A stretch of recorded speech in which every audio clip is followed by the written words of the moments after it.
Bismillahirrahmanirrahim. Assalamualaikum warahmatullahi wabarakatuh. Halo semua sahabat Al-Hidayah dimanapun berada.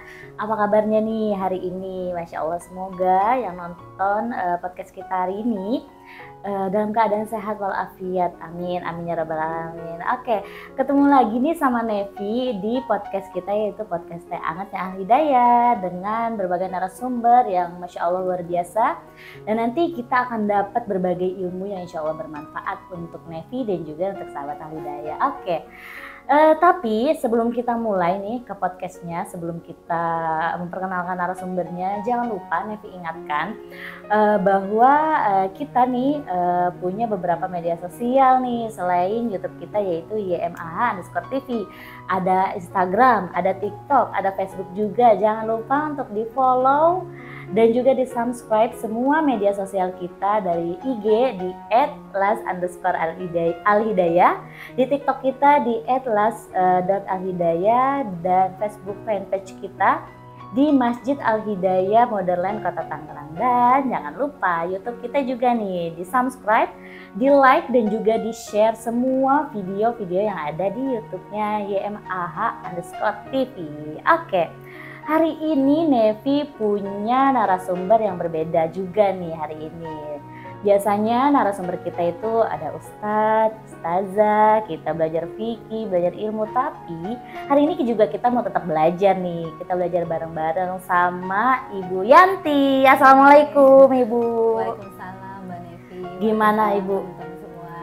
Boleh sapa Bu, sahabat Al-Hidayah. Oh iya, namanya. Assalamualaikum sahabat Al-Hidayah. Waalaikumsalam. Yanti. Ibu Yanti ini bergabung di IFI ya Bu ya? Iya, apa sih IFI itu Bu? IFI itu Institut Fundraising Indonesia. Institut Fundraising Indonesia. Ibu apa kabar? Kabarnya hari ini? Mbak Nevi.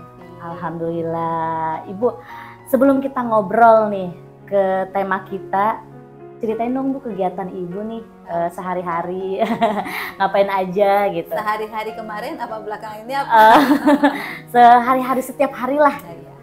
Alhamdulillah, nama saya Yanti, kebetulan saya ibu dari 6 anak. Rame jadi Masya Allah ya. Mudah-mudahan jadi ahli surga semua. Amin, amin ya rabbal alamin.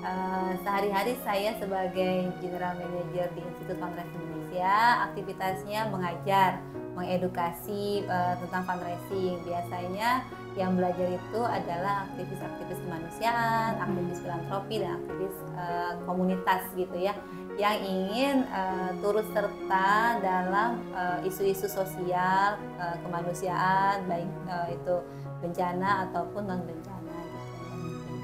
Berarti memang Ibu sehari-harinya tuh kegiatannya ya dengan orang-orang yang cinta kemanusiaan Bu ya, maksudnya yang suka nolong. Seperti Mbak Nevi juga. Amin, kan? amin ya robbal alamin. Baik Bu, tapi berarti ini nyambung sih sama temanya kita. Kita mau membahas hari ini lagi yang rame-ramenya Bu, yaitu penyerangan ke Israel kembali nih Bu. Yang awalnya kan sudah adem, mulai agak damai, tapi sekarang mulai memanas lagi gitu Bu. Mungkin dari Ibu sendiri gitu Bu, gimana sih awal mulanya sampai Israel nih apa ya, memanas kembali gitu, kalau dari sisi Ibu sendiri gitu. Ya, sebenarnya memang kenapa Israel sama Palestina itu terus memanas ya Mbak Nevi, perlu diketahui memang kan Palestina itu adalah milik orang Palestina ya, sesungguhnya orang Palestina. Karena Israel itu memang merasa negeri Palestina, bumi Syams itu salah satunya di Palestina itu adalah tanah yang dijanjikan, tanah yang dijanjikan oleh Allah Subhanahu Wa Taala lagi zaman Nabi Musa. Jadi mereka terusir, lalu kata Allah ada tanah yang dijanjikan di Palestina gitu kan. Nah tapi saat itu mereka kan karakteristiknya Bani Israil itu ngebangkang, bahkan dia nggak mau masuk Palestina gitu kan. Lagi zaman Musa, bahkan Nabi Musa itu di Mesir disuruh menghadirkan Allah, coba buktikan kalau emang Allah itu ada, tampilkan kan depan kita semua gitu. Sampai akhirnya gunungnya sendiri tuh hancur karena jangankan belum datang Allahnya, baru keinginan aja tuh gunung nggak bisa menampung. Namanya saya lupa gunungnya ya. Nah jadi kaum Bani Israel ini memang tidak ingin masuk ke situ, bahkan dijanjikan lagi untuk masuk, tidak ingin masuk lagi. Dan akhirnya Allah mentakdirkan mereka menjadi bangsa yang tidak memiliki negara, gitu, bangsa rakyat yang tidak punya negara, jadi terombang-ambing nih Bani Israel, gitu. Nah, ketika zaman Khilafah Utsmaniyah, mereka tuh masuk lagi dan ingin jadi membagi tanah yang dijanjikan, karena mereka merasa itu tanah darah kelahiran mereka gitu kan. Nah tapi khalifah saat itu tidak mengizinkan gitu, sampai akhirnya adanya perang dunia kedua dan akhirnya meletus. Perang dunia kedua di saat itu Inggris membuat deklarasi sesuai keinginan bangsa Zionis untuk bangsa Israel itu masuk lagi ke Palestina gitu. Dan akhirnya Masya Allah Inggris menang ya, saat itu Inggris menang, akhirnya tanah itu bisa terjadilah eksodus gitu ya, perpindahan masyarakat Israel masuk ke situ. Nah jadi kan adanya suatu rebutan tanah, rebutan kekuasaan gitu, lahan iya, gitu ya Bu. Rebutan lahan yang sebetulnya memang udah ada penghuni aslinya, bangsa Palestina gitu. Oh gitu. Nah rebutan, nah akhirnya dengan karakteristiknya orang Israel, orang Zionis gitu ya, akhirnya justru yang tadinya dia membagi hanya ya udah deh 1/4 gitu, 1/3 lama-lama ingin menguasai, namanya kan penjajahan. Nah kenapa sih terus menerus terjadi? Karena teman-teman Israel ingin berjuang merebut lagi gitu kan. Nanti mungkin digambarkan petanya, peta Palestina ya, yang dimulai dari nanti utuh gitu ya, daerah Palestina itu semua Muslim Palestina, sampai akhirnya rentang 75 tahun, akhirnya hanya belahan kecil dan tersisa hanya di Gaza gitu. Nah Gaza ini merasa satu-satunya daerah yang memang diblokade kan. Dia bebas tapi diblokade. Mereka bebas tapi diblokade, nggak bisa ngapa-ngapain, nggak bisa keluar, nggak bisa masuk gitu kan. Embargo ekonomi lah, apalah semuanya. Akhirnya tapi mereka merdeka. Teman-teman yang di Yerusalem, West Bank, ya kan, tepi barat itu, mereka itu semuanya dijajah. Jadi adanya kekuasaan tirani di situ yang namanya Israel. Sedangkan kalau di Gaza memang dipimpin oleh Hamas. Gitu. Menarik banget ya Bu ya. Tapi emang Nevi sendiri memang belum tahu sih cerita utuhnya ternyata seperti itu gitu. Jadi bukan sekedar agama Mbak Nevi, tapi gitu. Memang ada kemanusiaan, penjajahan. Kayak kita kan dulu dijajah sama bangsa asing tuh rasanya kayak gimana sih? Kan kita pengen merdeka lah ya, sama seperti sekarang Palestina juga ingin merdeka. Saat ini bangsa Palestina itu nggak bisa sama sekali sholat di Al-Aqsa. Al-Aqsa? Iya. Padahal kan Al-Aqsa itu adalah tanah kelahiran mereka ya, mereka tuh nggak boleh masuk Al-Aqsa. Usia kisaran anak-anak, terutama laki-laki, usia balik sampai 55 tahun itu dilarang masuk Al-Aqsa. Gitu. Dilarang masuk Al-Aqsa? Dilarang masuk Al-Aqsa. Padahal itu sebuah masjid Bu ya, maksudnya tempat umum, tempat untuk siapapun boleh masuk. Boleh, apalagi umat Islam yang beribadah. Tapi boleh dong Bu ceritain Masjid Al-Aqsa tuh seperti apa sih gitu? Masjid Al-Aqsa itu Masya Allah ya. Maksudnya cerita dari Masjid Al-Aqsa tuh, apakah ada cerita apa gitu? Ada cerita apa sih Bu? Memang Masjid Al-Aqsa itu kan luar biasa. Itu ada tanah yang diberkahi ya Mbak. Jadi memang Palestina itu subur makmur, Masya Allah. Tanahnya semuanya hidup, menyuburkan gitu ya. Zaitun hidup di sana, buah-buahan apapun tuh besarannya tuh beda sama Indonesia. Kalau Mbak Oh. Nevi ke sana mudah-mudahan ya, insya Allah, Amin. amin. Itu tuh kayak buah-buahan delima aja, kalau ukuran kita di Indonesia tuh kecil ya. Iya. Kalau di sana tuh sebesar hampir ke jeruk bali gitu. Gede banget tuh, Bu. Besar, jadi itu luar biasa. Saking Jadi suburnya kali, Bu, sebenarnya, ya. kan Allah tuliskan kan ya bahwa negeri yang subur, makmur, dan emang tanah yang diberkahi gitu kan. Nah di situ ada 3 agama Mbak, ada agama Yahudi, ada agama Kristen dan agama Islam di situ. Okay. Nah uniknya itu, jadi memang daerah Al-Aqsa atau Baitul Maqdis ya, kompleks Baitul Maqdis itu memang adalah wilayah sucinya tiga agama Samawi gitu. Jadi Yahudi, Kristen sama Islam. Dibatasin ada tembok ratapan Yahudi itu, masya Allah ya, yang Yahudi berdoa di sana gitu kan. Ada juga daerah gereja yang memang sakral bagi umat Nasrani, juga ada Al-Aqsa, tempat di mana Rasulullah bilang itu sebagai kiblat utama kita gitu. Nah, cuma nih teman-teman suka pada bingung kan, Masjid Al-Aqsa tuh yang mana sih gitu iya, kan? yang mana saya betul. Taunya kan mungkin masjid Madinah doang gitu. Kalau Masjid Madinah jelas ya, yang putih. Terus masjid Masjidil Haram tuh, Masjidil Haram, kawasan yang mengelilingi Baitul Makkah gitu kan. Iya betul. Kalau Baitul Maqdis itu kan komplek tua Mbak, komplek tua. Nah di situ tuh dibagi 3 areanya, area Yahudi, area Nasrani, sama area Muslim. Jadi pintu masuknya macam-macam. Jadi itu boleh dimasukin 3 dengan berbeda agama itu boleh, Bu? Iya, jadi di sana tuh semua agama tuh hidup di sana. Iya. Cuma memang dikuasain sama Yahudi saat ini, sama Zionis, Israel gitu dikuasain. Sisanya, Muslim itu ada di sudut barat ya kalau nggak salah ya. Nah mereka tuh ada kompleknya sendiri. Nanti komplek Muslim sendiri, kompleknya komplek Nasrani sendiri, kompleknya Yahudi sendiri. Pintunya masing-masing. Jadi kalau jadi jangan nyasar, kalau kita nanti menyasar pintu tuh kadang-kadang penampakannya berbeda. Penampakan wajah-wajah Muslim gitu kan. Nah, ada 2 masjid ya yang didirikan di zaman Umar bin Khattab juga, itu namanya Masjid Qubatus Sokro.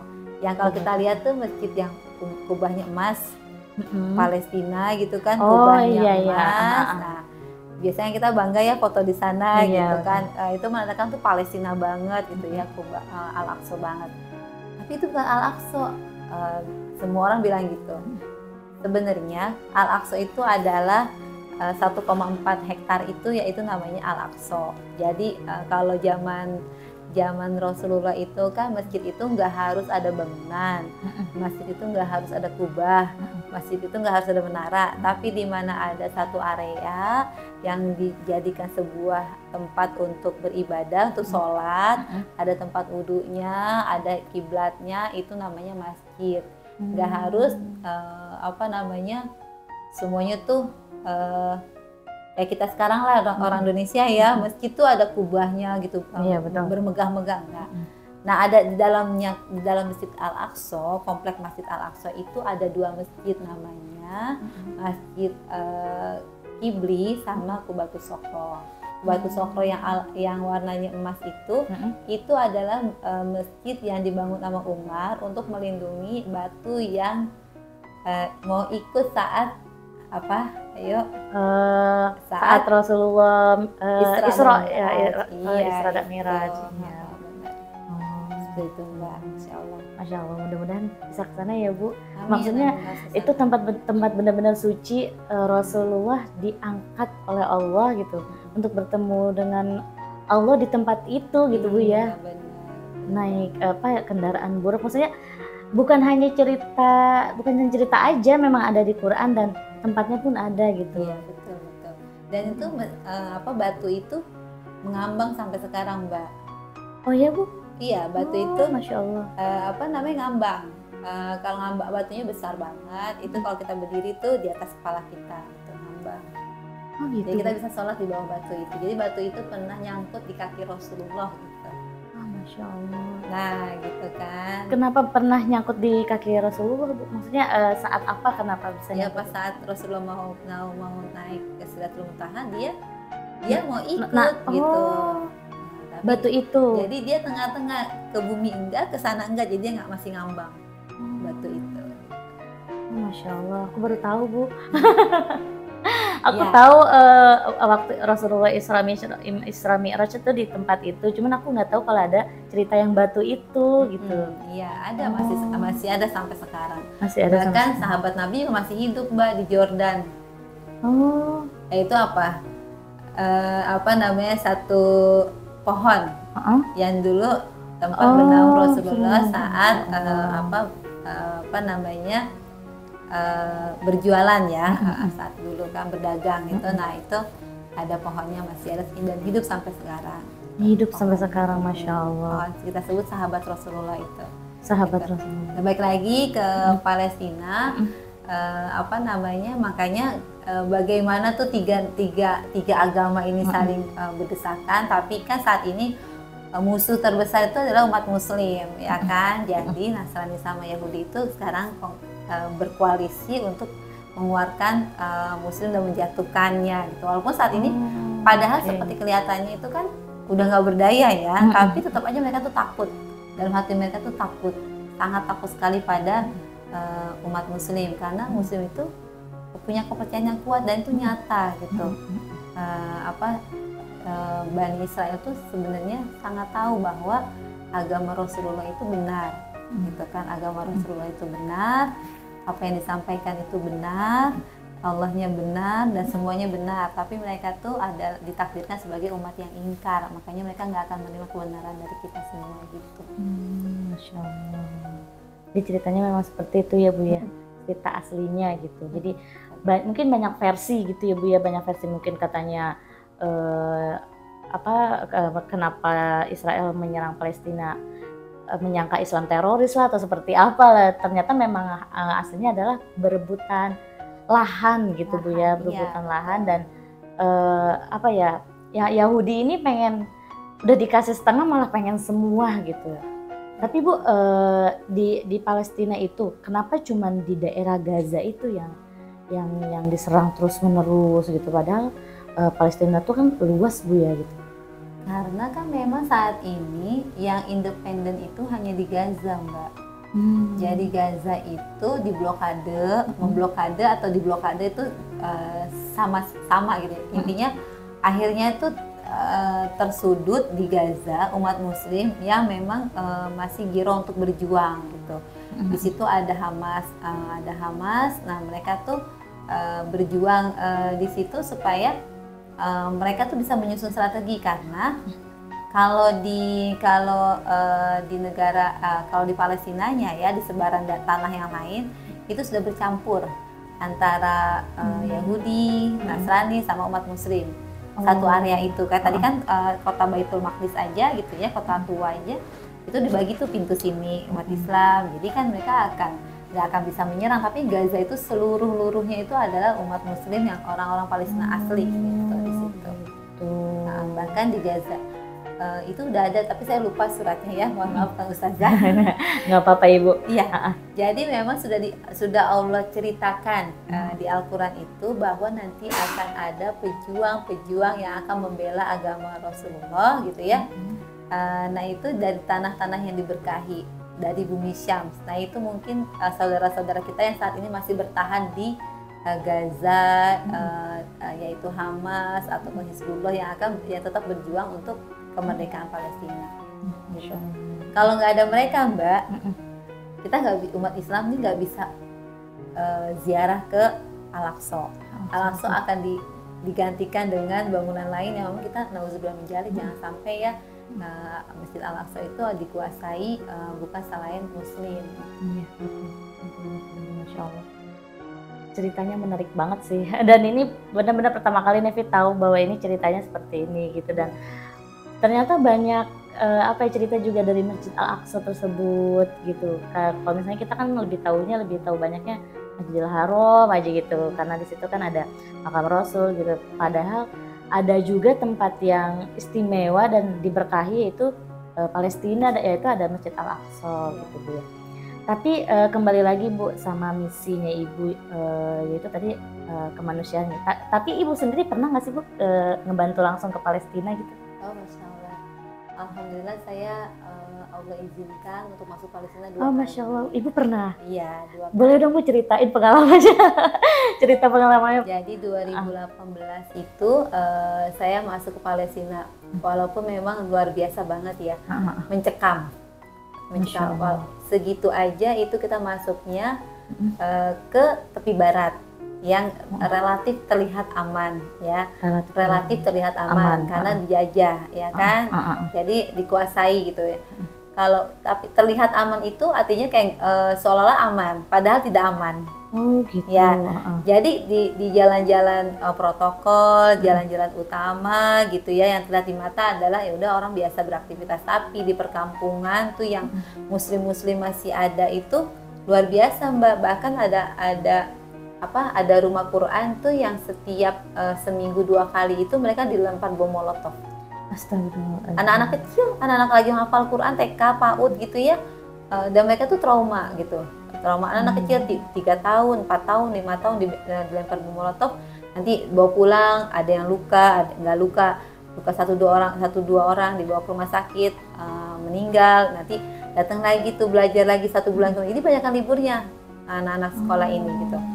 Dan saya waktu masuk ke Palestina itu kebetulan kita 15 orang dan kita ditahan di border itu selama 8 jam. 8 jam sekitar dari jam 10 pagi sampai jam 7 malam gitu 10 kan. pagi sampai jam 7 malam. 8 jam. Kita nggak makan, nggak minum karena kita nggak ada persiapan dan deg-degannya luar biasa. Karena dia no excuse, mau dibunuh langsung boleh, mau diusir langsung boleh, karena mereka tuh nggak punya apa ya, PBB memihak gitu. Kita nggak punya jalur birokrasi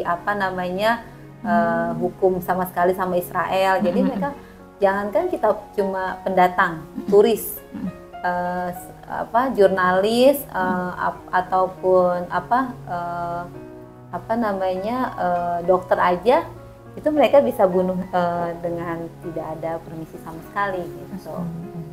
Alhamdulillah 2018-2019 kita belusukan sampai ke rumah sakit kanker ya, kita bagi sembako, walaupun aku juga pernah ditangkap karena bawa spanduk bacaannya Palestina gitu, karena mereka tidak mengakui Palestina. Apa nih Palestina gitu.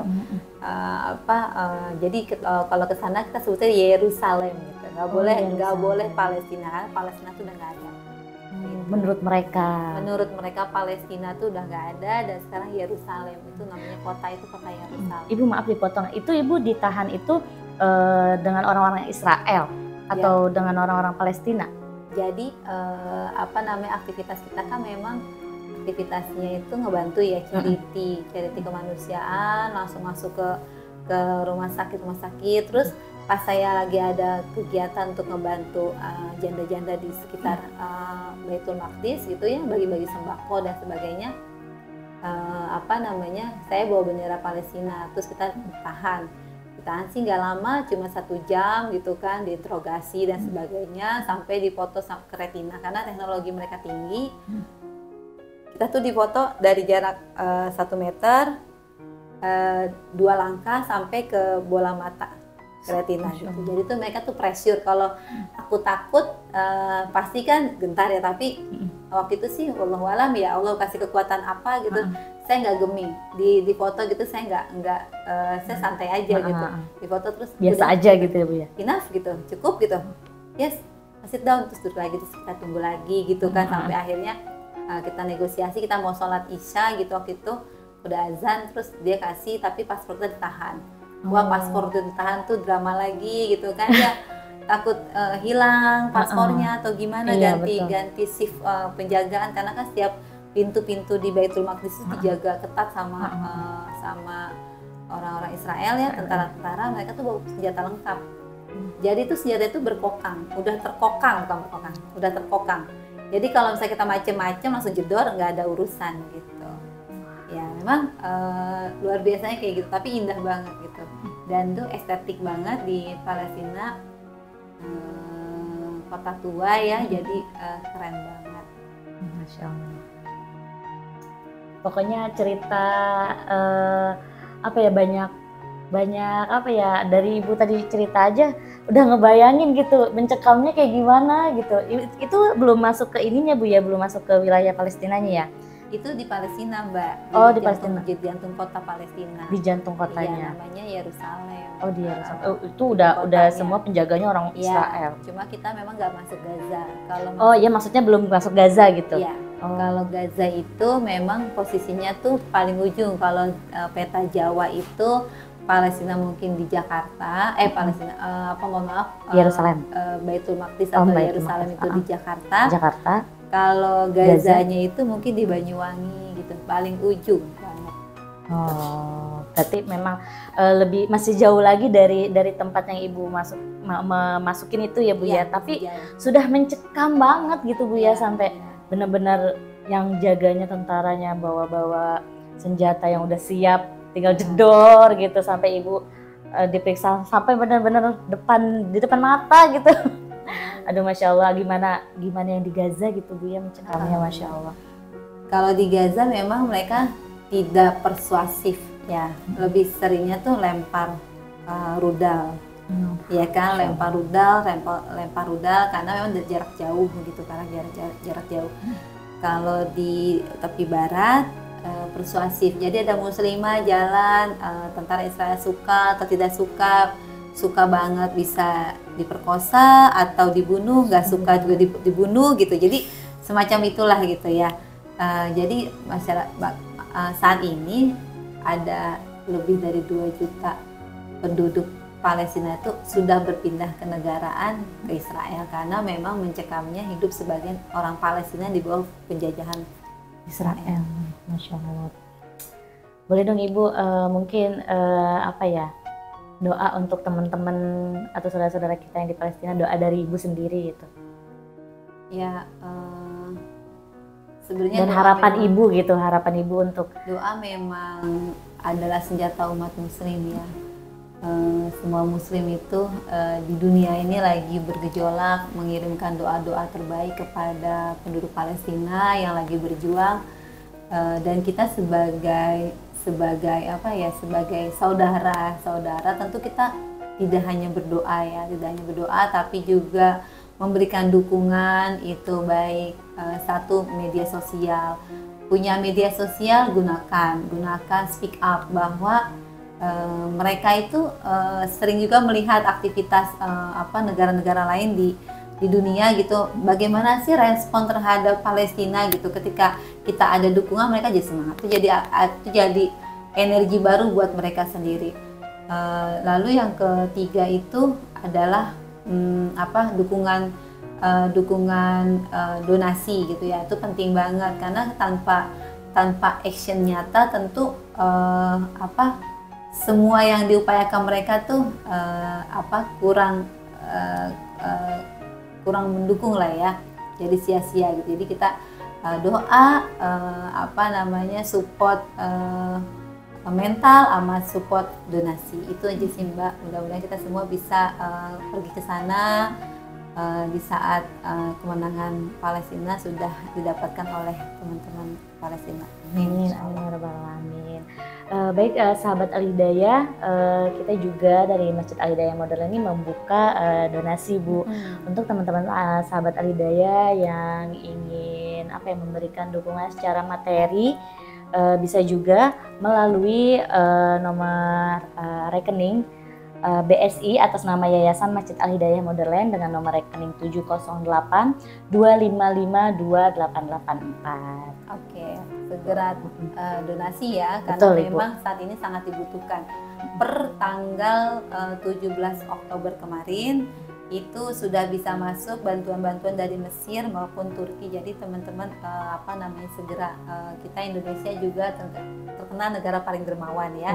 Mudah-mudahan kita bisa kontribusi banyak juga. Amin. Amin ya rabbal alamin. Mudah-mudahan sahabat Al-Hidayah yang sudah membantu melalui materinya gitu, mudah-mudahan dapat bermanfaat juga untuk saudara-saudara kita yang ada di sana. Amin ya rabbal alamin. Baik, Ibu Yanti, terima kasih banyak sudah berbagi pengalaman ke Palestina sama kita, udah cerita juga tentang Palestina dan Israel. Mudah-mudahan perang ini nggak berlarut-larut Bu ya. Amin. Segera damai, semuanya segera membaik. Amin. Maupun Israel maupun Palestina gitu, apalagi Palestina ya Bu ya.